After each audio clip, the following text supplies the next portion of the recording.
Let's have a look at question 10 from the extending trig topic test, because a lot of people found this one tricky.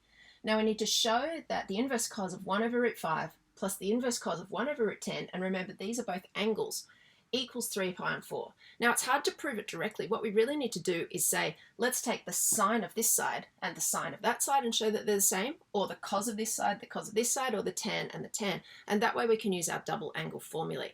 So take your pick of any of those three methods. I'm going to pick cos, but you've got three equally good ways that you could go here. And I'll start by just writing what I'm going to do. I'm going to prove that the cos of all of this, I've just got to rewrite this part out, plus that equals, the cos of 3 pi on 4. Okay, now, these are both angles. Start by saying, let's just let this one equal, and then just pick a pronumeral, let's say alpha. And let's let the other one, inverse cos of 1 on root 10, can equal beta. Now from there, I can rewrite both of these around the other way and say that that means that the cos of alpha is 1 on root 5, and the cos of beta equals 1 on root 10.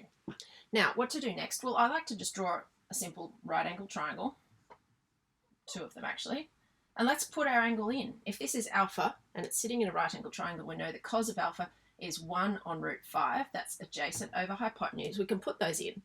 And then we can use Pythagoras' theorem to say root 5 squared, that's 5, minus 1 squared, that's 1, is 4, and that will be this side's square. So this side must be 2.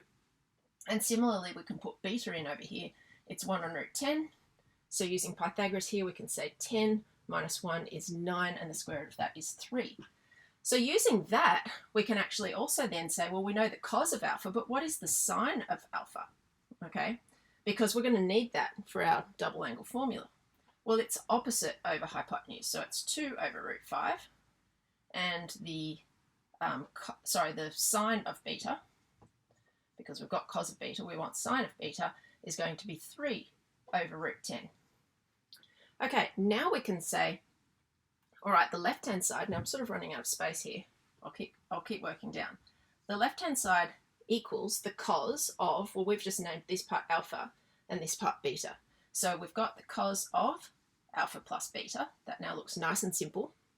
And we can expand that out and say that's the cos of alpha times the cos of beta minus the sine of alpha and the sine of beta. And now you can see why I found those, because I can now use those in this formula. So there I have the cos of alpha, that's 1 on root 5, times the cos of beta, that's 1 on root 10, minus the sine of alpha times the sine of beta. So I've got 2 over root 5 times 3 over root 10.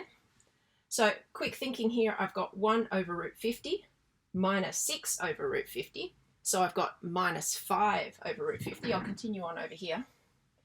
Equals minus 5 over root 50. Now simplifying that, root 50 is 5 root 2. So, I mean, you can do that in your head or just literally write it down, cancel your 5s. And so you've got minus 1 over root 2. And we're trying to prove that the left-hand side here equals the right-hand side. What's the cos of 3 pi on 4? It's like the cos of pi on 4, cos of 45 degrees, 1 on root 2, but it's in the second quadrant, so it will be negative, and in fact it will be exactly this. So we can finish by saying that equals the right-hand side. And we've done it. So we haven't exactly proved this plus this equals that, but we've proved that the cos of the left-hand side equals the cos of the right-hand side. And even though that's not best practice in this case, I think that's good enough. Now remember, we could have done it two other ways, using the sine formula with the double angles or the tan. So take your pick there, and there'll be a little bit of variety. Now, it's always good to just think about what you've done here and check if you need to think about quadrants.